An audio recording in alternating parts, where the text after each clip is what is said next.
But before we went to break, we read the question, and this was from Greg Hartman. Who do you guys think will be the best rookie for us this season? I guess you can also rephrase that. It's probably the most impact day one. And just to answer that, I think, in my opinion, impact day one, that's a tough one because I think it's an argument between Jameer, Jack, and Sam Laporta. We're talking day one. I think those guys are going to see plenty of time day one. Brian Branch, I think, could be the best player. Hendon could be a really good quarterback, but we're talking day one. I would lean Sam Laporta. Ooh. Because without Jamison Williams, I think with Sam Laporta and what they can use him, at least as a receiver too, because his route running's superb. I know Matt's been at training camp. You checked, or not training camp, but the rookie mini camp. You checked it out. Sam Laporta was cooking. He was cooking, and he cooked Jack Campbell a couple times. Technically, that was, if we want to talk about day one and their first day playing with the Lions, that was day one, and he was the breakout star across the board on every single report. See, and that's the big thing, Sam. I'm going to lean Sam Laporta here. I think Jameer could make a significant impact, but again, he's sharing a backfield. Sam Laporta walks in day one as your best tight end. He absolutely does. But Jack Campbell walks in day one as your best linebacker. Good point. And that's, I think, the reason why we like, or at least understand both of the picks from Iowa, just for the record. I think it's Jack Campbell. Because when I say that Jack Campbell is going to walk in on day one and be the best linebacker on the team, I think sometimes I'm a little bit too flippant at what Malcolm Rodriguez was as a rookie, which was one of the best rookie linebackers in the NFL, and that Alex Anzalone at the very least had a damn good season, especially for Alex Anzalone. But I think Jack Campbell is going to go in and be better than both of them. I could see him being a guy that is maybe top 15 in the entire NFL in tackles on year one. A guy who maybe gets 115 to 120 on a team that really needs help at linebacker. There is going to be no question that he is going to start day one and he's going to get a lot of opportunities. When it comes to Sam Laporta, a lot of it depends on how many times he gets plays designed for him, how many times Jared Goff throws him the ball. You can do everything right and still not get the ball. True. And to be honest, at the end of last year, I'm not saying the Lions want to do it this year again. They were tight end by committee, and as much as we don't love Brock Wright, James Mitchell, and Shane Zylstra as individuals, as a committee, they did play well. So I don't think Sam Laporta is going to get enough targets, although I do think he's going to be an effective player, and I do think he's more of an offensive weapon than even a tight end. The dude runs a faster 40 than Amon-Ra St. Brown. Yeah. That's just facts. And by the way, well said, Sam, by the way, because I didn't even think about that for Jack Campbell. Kid Keith says, Laporta might actually be the Hawkinson we wanted in Hawkinson. Very true, Kid Keith. But JB, what say you? Jack Campbell, Jahmyr Gibbs, Sam Laporta, who makes the most impact day one? I got to go with Sam Laporta on this one, although I'm really interested to see what Ben Johnson does with Jahmyr Gibbs and also Antoine Green, the wide receiver as well too. Sleeper. It's just interesting. I really want to see what he does with that, but I think it's going to be Sam Laporta. Just as the commenter said in our Woodward Sports chat, this could be the TJ Hawkinson that we really wanted and needed on this team as well too. This is going to be Jared Goff's safety valve when he sees too much pressure coming his way, and Laporta's just going to be right there to carry us and muscle us through to another first down.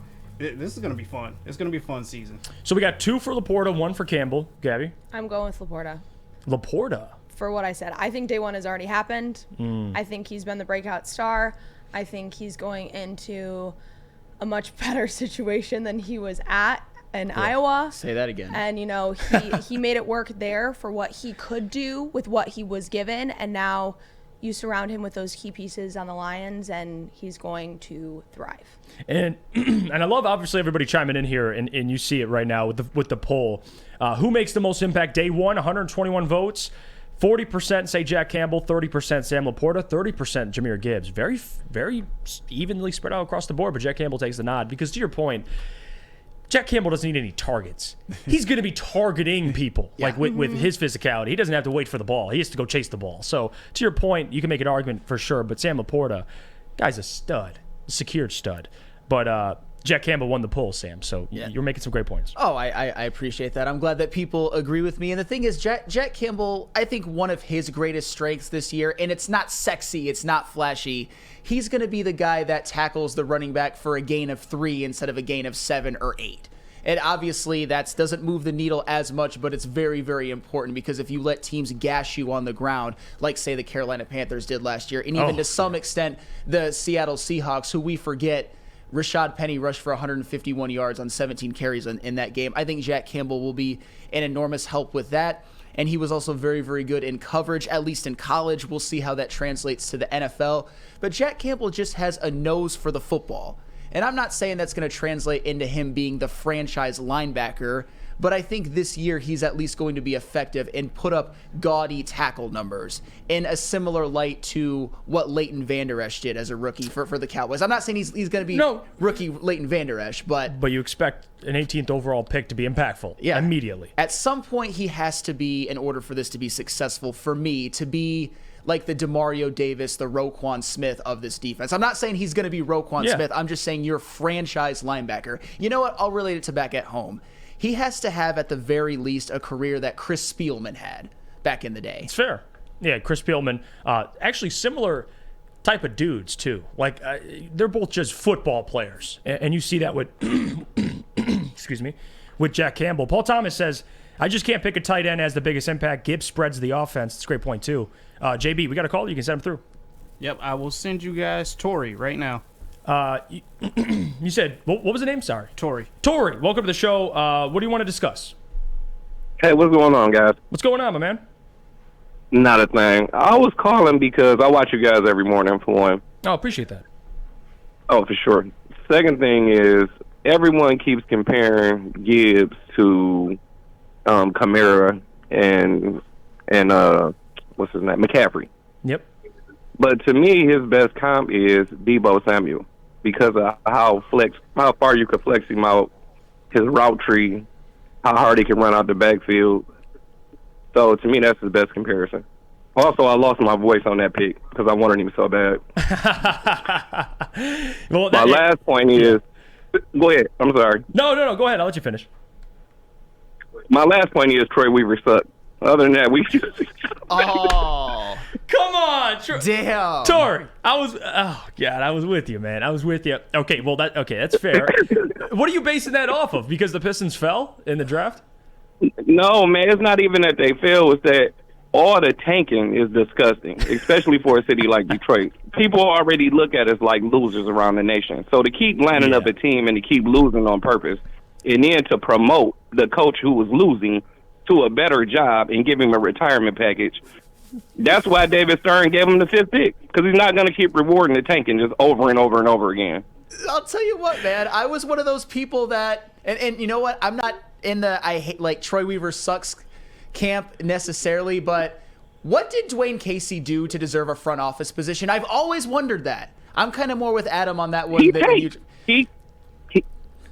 tanked. He cost himself to end his career. He knew that he would never get another coaching job. He went into that agreement with Troy Weaver. Okay, I'll go ahead and I'll keep tanking as long as you sweeten me up at the end. And that's what they did. Well, you know what, Torrey? And when Silver saw that, he said, "There's no way I'm rewarding you guys, and you're going to get a guy a job." It would have been different if you just fired him. You moved him into the upper office and gave him a retirement package. Well, correct me if I'm wrong, the biggest knock on Dwayne Casey wasn't developing players, but it was his X's and O's, right? Correct? Correct.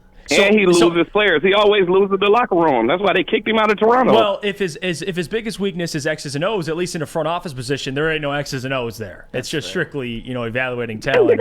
So at least you don't have him on the court making plays for you. All right, Dwayne Casey, that's at least a positive I can find in it. But to your first point about Jahmyr Gibbs, I actually agree with Deebo Samuel. I think there's a lot of upside with Jahmyr as a receiver. That's why I hate when people just strictly say, well, you took a running back at 12. True, but you would agree, Torrey, that he's not just a running back. The guy's a complete offensive weapon. You can utilize him in a lot of different ways. And to me, you can make an argument he's worth definitely around that range of being a pick 12.